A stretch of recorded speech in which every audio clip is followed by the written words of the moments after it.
Bonjour à tous et bienvenue dans cette vidéo dans laquelle nous allons ensemble commencer ce premier axe du thème 2 intitulé, vous le voyez, Tracer des frontières, approche géopolitique. Donc vous voyez un chapitre qui va essayer de mêler deux notions de notre enseignement qui est l'histoire et la géopolitique.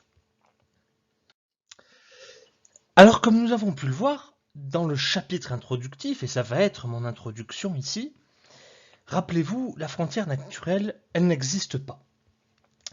Une frontière, c'est nécessairement le fruit d'une construction politique, ancienne ou récente d'ailleurs.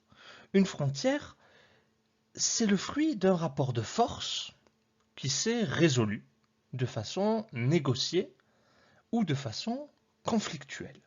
Voilà. Le tracé d'une frontière, il répond donc à divers critères qui peuvent relever du domaine qui peut être à la fois historique, économique, ethnique, idéologique ou culturel. Voilà, par exemple, je vous montre cette photographie sur le diaporama. Cette photographie, elle a été prise en Russie et elle matérialise la frontière qui séparerait l'Europe à gauche de l'Asie à droite. Or, vous voyez en arrière-plan, la nature en Europe et en Asie ne change pas. La frontière a été un choix humain. Bien.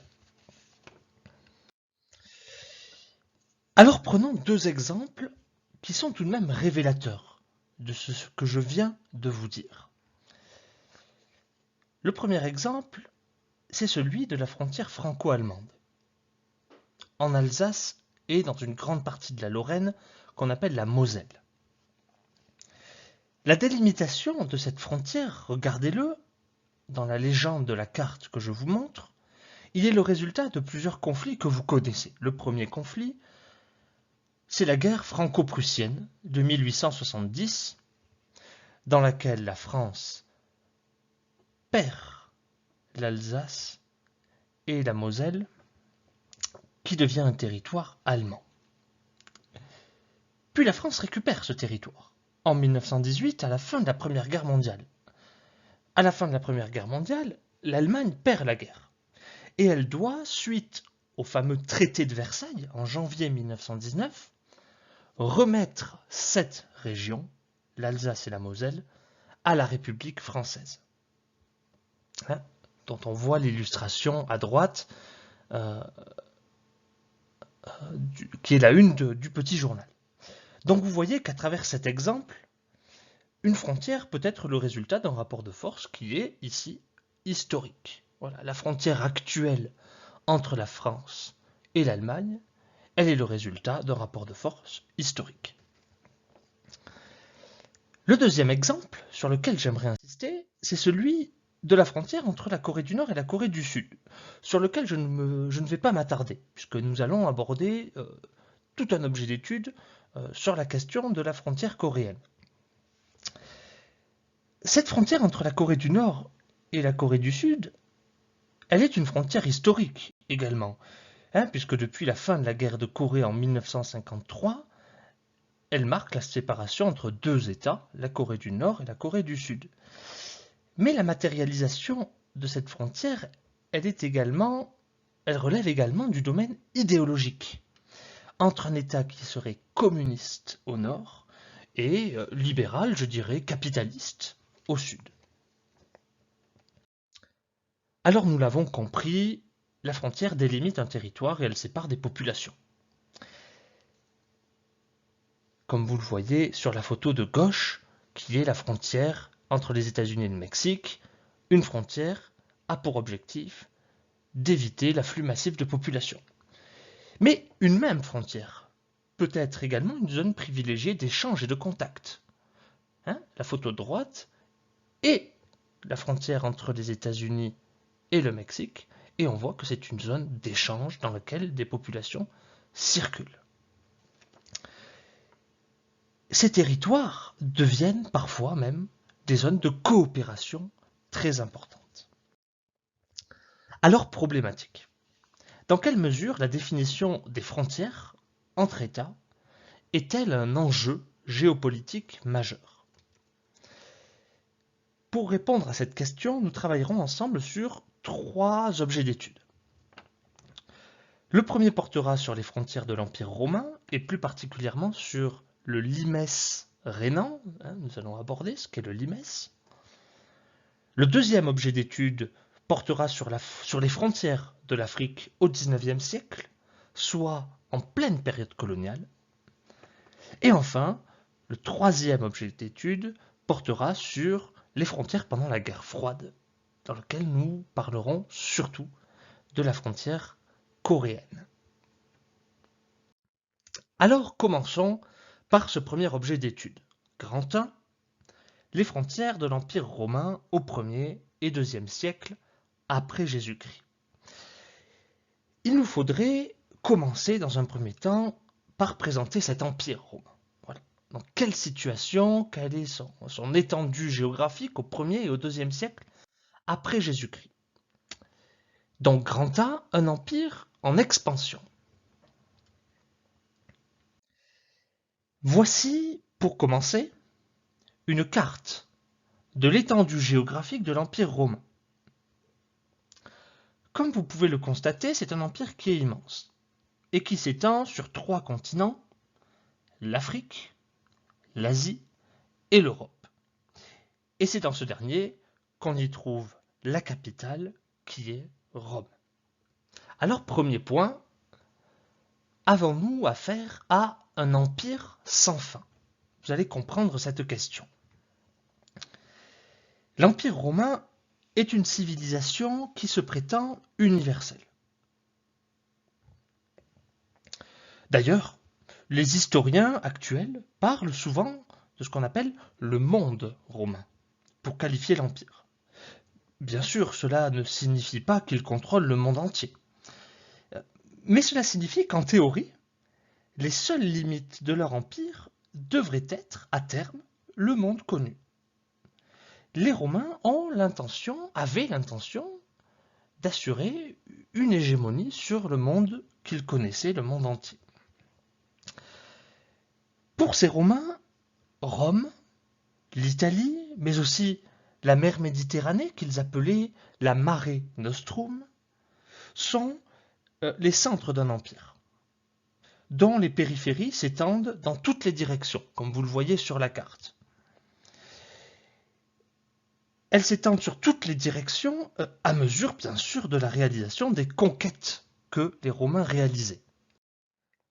Alors lisons ensemble ce texte du Romain Aelius Aristide qui présente la citoyenneté romaine de façon méliorative.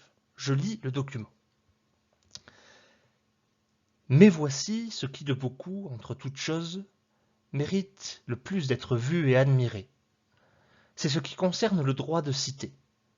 Quelle grandeur de conception! Ni la mer, ni l'étendue d'un continent ne peuvent être un obstacle à l'accession à la citoyenneté. Dans ce domaine, l'Asie n'est pas séparée de l'Europe. Tout se trouve ouvert à tous. Il n'est personne digne du pouvoir ou de la confiance qui reste un étranger, et il existe une démocratie universelle sous la direction d'un seul homme, le meilleur chef. Vous avez cherché à en rendre digne l'ensemble des habitants de l'Empire. Vous avez fait en sorte que le nom de Romain ne fût pas celui d'une cité, mais le nom d'un peuple unique. Donc vous voyez bien qu'à travers ce texte, nous avons affaire à une civilisation qui se prétend universelle, dans laquelle les obstacles géographiques ne sont pas un problème pour eux. Et cette conception de l'universalité, eh bien justement, elle va permettre à l'Empire romain de légitimer un grand nombre de conquêtes. Des conquêtes en Europe et des conquêtes en Asie.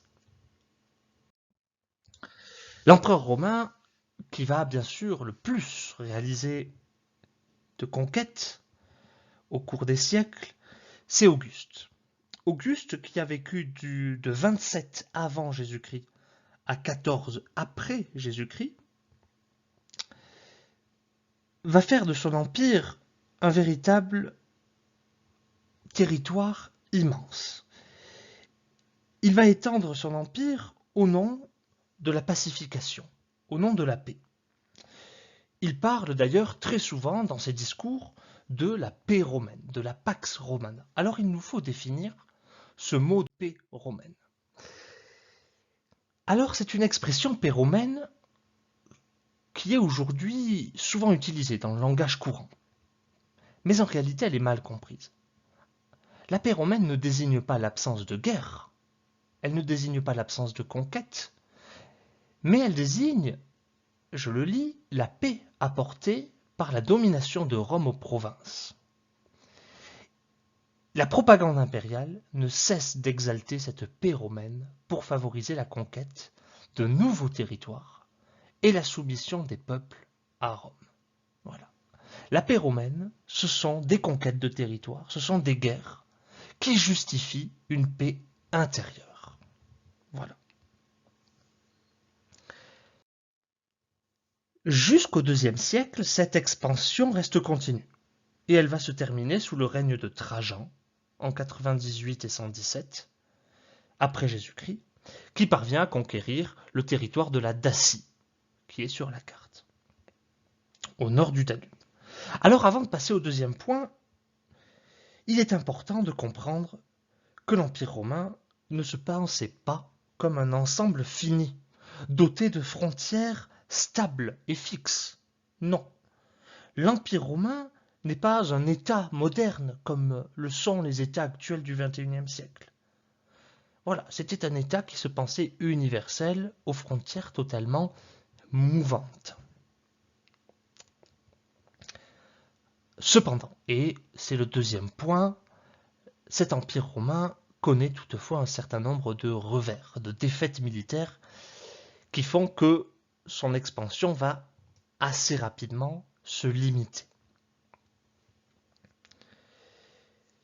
3 points, 3 éléments. La première défaite que subit l'Empire romain, elle a lieu en 9 après Jésus-Christ par les Germains au nord de l'Europe. 3 légions romaines se font massacrer et l'armée romaine, elle est contrainte de se replier sur le Rhin. À partir de cette date, Rome prend conscience qu'elle ne pourra pas contrôler le monde. C'est une date extrêmement importante. C'est la première grande défaite de l'Empire romain face à un peuple extérieur. Le deuxième point, la deuxième défaite de l'expansion romaine, elle est en Bretagne. En Bretagne, la résistance des peuples calédoniens, vous avez le nom sur la carte, stoppe la progression des armées romaines. Ces Romains doivent renoncer à conquérir la totalité de l'île. Donc c'est une défaite pour eux.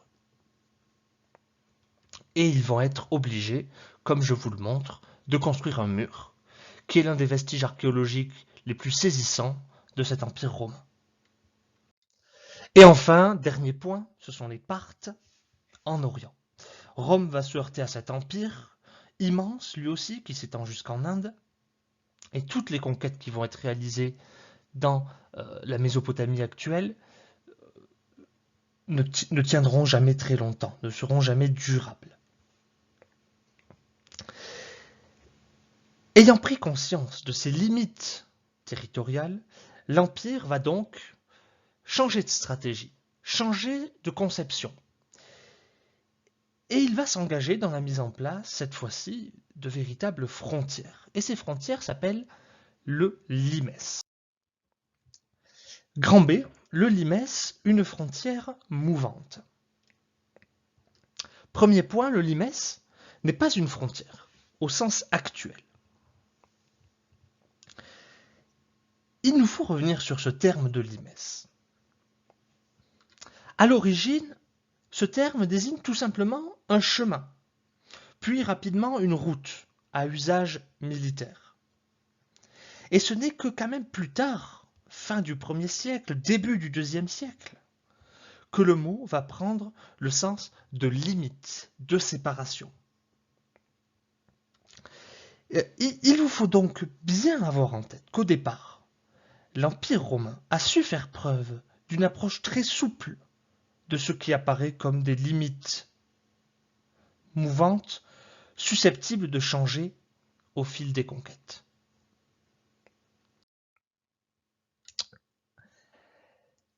Alors à son apogée, ce limès romain va s'étendre sur plus de 5000 km.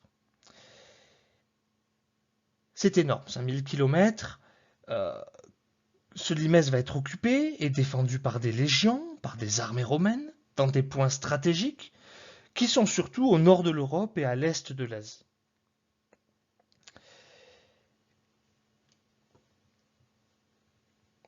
À certains endroits, ce limès est formé d'un mur de pierre ou d'une palissade en bois renforcée d'une tour de garde. Alors les deux exemples les plus connus sont bien sûr le mur d'Adrien que j'ai évoqué et le limès rhénan sur lequel vous avez fait une étude de cas. Nous allons revenir sur ce limès rhénan. Le limès rhénan marque tout simplement la frontière de l'Empire romain et de la Germanie. Le document que je projette est tout simplement celui sur votre manuel, page 162. Ce limès rhénan est censé protéger une région qui est comprise entre deux fleuves que vous voyez, qui sont le Rhin et le Danube. Cette région prend le nom de champ d'écumate.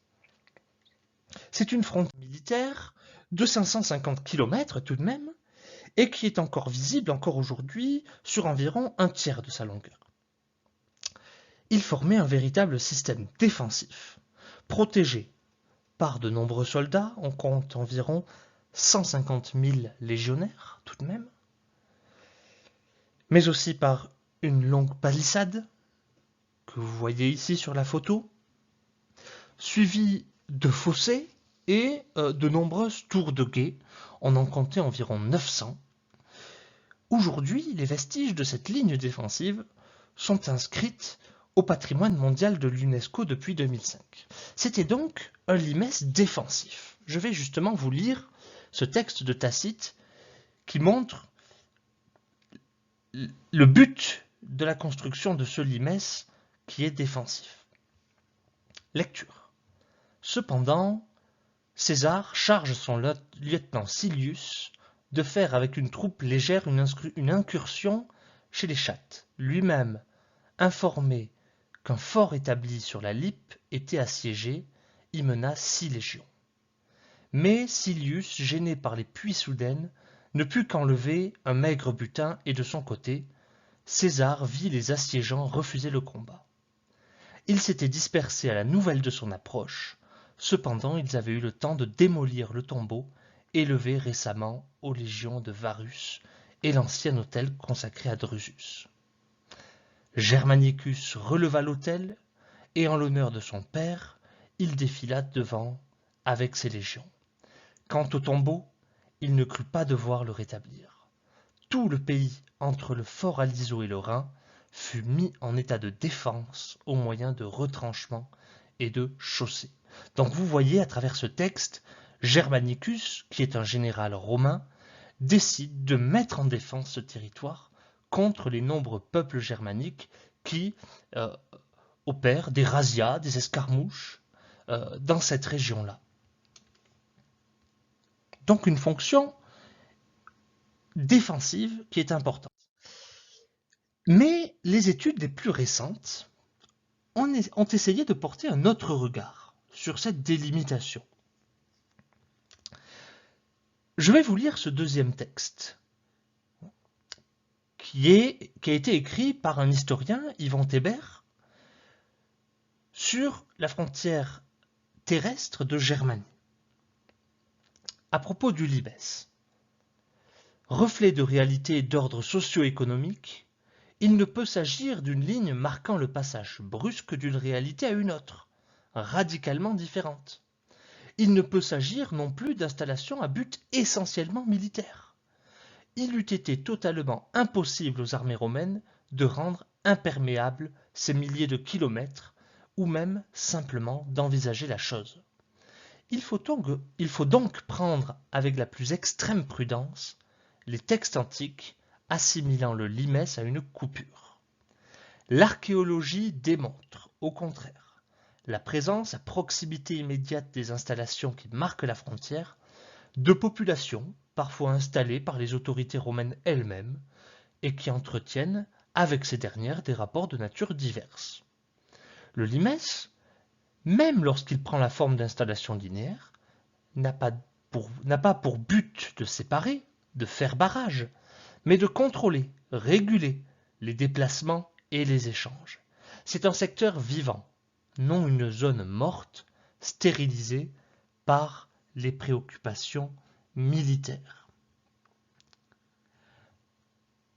Le deuxième document, qui est à droite, est le tombeau d'une famille germanique, qui est située à 40 km au sud de Cologne et à 5 km à l'ouest du Rhin.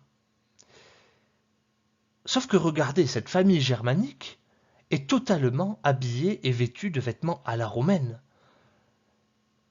L'homme et la femme portent toutes deux ce que l'on appelle une toge, la toge romaine, qui était réservée normalement aux grands aristocrates romains. Ce qui montre donc que, au sein de cette famille germanique, le mode de vie romain était déjà totalement intégré. Il ne faut donc pas voir cette frontière comme une rupture nette entre un espace totalement civilisé et un espace barbare. Bon. Ces deux documents que je vous ai lus et décrits nous montrent que ce limès rénan, il met en contact à la fois les populations germaniques et romaines. Les relations sont loin d'être uniquement conflictuelles. Bien sûr, elles le sont parfois, mais pas uniquement. Des accords et des alliances peuvent être établis entre familles. Les échanges commerciaux sont importants. Et ces échanges s'accompagnent souvent, comme vous le voyez sur cette sculpture, de transferts culturels. Alors l'exemple de ce limès rénan est intéressant, car il nous permet de constater que le but du mur, le but de la palissade sur l'Empire romain, il est de contrôler les mouvements de population, mais aussi et surtout de marquer la présence et de manifester la puissance de Rome sur son empire. Alors, pour terminer concernant cette étude, il me semble intéressant de revenir sur cette volonté de séparer le monde civilisé de l'humanitas romaine avec un monde extérieur qui serait celui de l'inculture, celui de la barbarie. C'est-à-dire un monde de ceux qui se trouvent hors de la romanité et hors de la culture romaine. Certaines bandes dessinées actuelles mettent l'accent sur cette image que les Romains voulaient se donner. Comme vous le voyez sur l'illustration que je vous montre, qui est tirée de la bande dessinée que vous connaissez, Astérix, chez Lego, on a voulu présenter une route romaine propre, pavée, protégée et défendue, face à une Germanie qui était barbare, peu défendue, avec des chemins. Voilà. Alors dans cette logique-là, bien sûr, le limès ne doit pas être présenté de cette manière-là. Le limès romain n'est pas une barrière infranchissable, mais elle est une zone de transition dans laquelle se côtoient bien sûr des militaires qui sont d'ailleurs issus de tout l'Empire romain, de Gaule, de Germanie, d'Espagne, d'Italie, d'Afrique, d'Asie, mais pas seulement des militaires, des marchands, et tout simplement aussi des peuples germains, avec lesquels les relations sont le plus souvent pacifiques, voire amicales. Voilà. Alors vous avez un texte que vous pouvez lire en plus si vous le souhaitez, qui met l'accent sur cette division entre l'Empire romain et le monde extérieur, mais c'est un texte annexe. Voilà. Merci d'avoir écouté ce cours et à bientôt pour un prochain objet d'étude. Au revoir.